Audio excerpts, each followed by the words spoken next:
You are all welcome to this Illustrator tutorial. Here we are going to tell you how to add a texture to your illustration. First, let's go to Windows and get the transparency panel there. For this, we need to download a texture. A website like Freepik can be used for that. Okay, let's get started.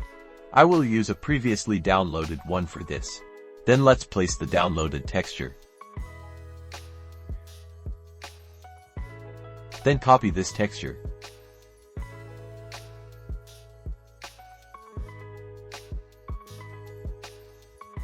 After copying, select our illustration and select the Make Mask in the Transparency panel.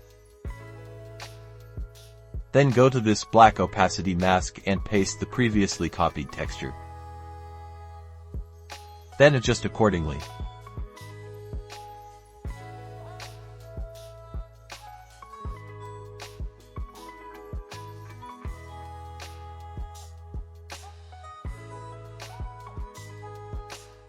Thanks for watching this tutorial. Also, I think you have gained knowledge about how to add a texture.